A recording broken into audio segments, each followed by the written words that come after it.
ILFന്റെ ഒരു പുതിയ വീഡിയോയിലേക്ക് വീണ്ടും സ്വാഗതം. ഇന്ത്യയിൽ പുതിയ ഒരു പ്രതിപക്ഷം രൂപപ്പെട്ടു.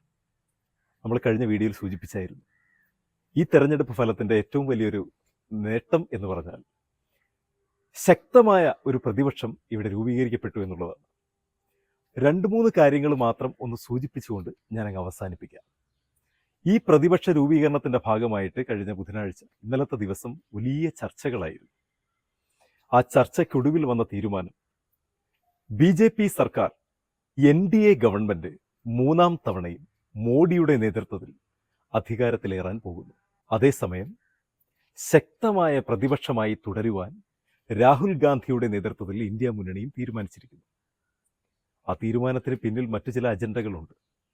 പാർലമെന്റിനകത്തും പുറത്തും BJP സർക്കാരിന്റെ ജനാധിപത്യ വിരുദ്ധമായിട്ടുള്ള ഏതെങ്കിലും നടപടിക്രമങ്ങൾ വന്നാൽ ശക്തമായി പോരാടുവാൻ ഉറപ്പിച്ചു തന്നെയാണ്.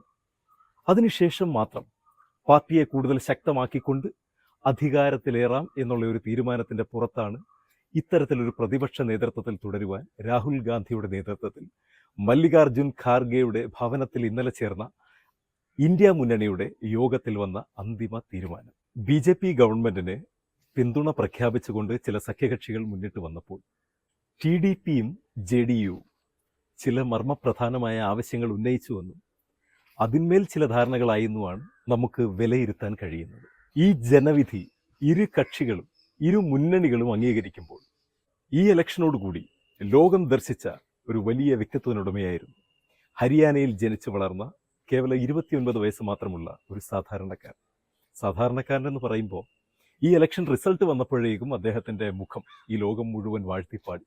അതിൻ്റെ പ്രധാനപ്പെട്ട കാരണമെന്ന് പറഞ്ഞാൽ തൻ്റേതായ ചിന്തകൾ, തൻ്റേതായ ദർശനങ്ങൾ, തൻ്റെ ഡിക്റ്റേറ്റർഷിപ്പ് പോലെയുള്ള യൂട്യൂബ് വീഡിയോസിലൂടെ ലോകമെമ്പാടുമുള്ള ഇന്ത്യൻ ജനതയെ കോരിത്തരിപ്പിക്കുന്ന വിധം ഈ കഴിഞ്ഞ 10 വർഷക്കാലത്ത് പ്രധാനമന്ത്രി മോഡിയുടെ സ്വേച്ഛാധിപത്യ ഭരണത്തിൽ വന്ന ചില പാളിച്ചകൾ അത് കൃത്യമായി തൻ്റേതായ ദർശനങ്ങളിലൂടെ പൊതുജനങ്ങളുടെ മുമ്പിലേക്ക് വിളമ്പിയെറിഞ്ഞു.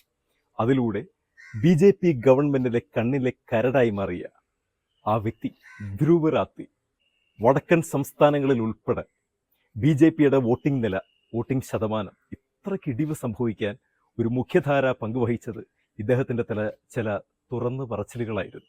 ഇന്ത്യയിൽ ശക്തമായ ഒരു പ്രതിപക്ഷം രൂപപ്പെടുന്നതിന് ഇദ്ദേഹത്തിൻ്റെ ഇത്തരം വീഡിയോകൾ ഒത്തിരി നിർണായകമായി.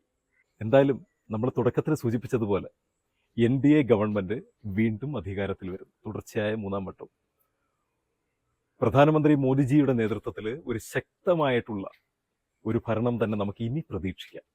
അതിൻ്റെ പ്രധാനപ്പെട്ട സാധ്യത എന്താണെന്ന് പറഞ്ഞാൽ ശക്തമായ ഒരു പ്രതിപക്ഷം പിന്നിലുണ്ട് എന്നത് തന്നെയാണ്.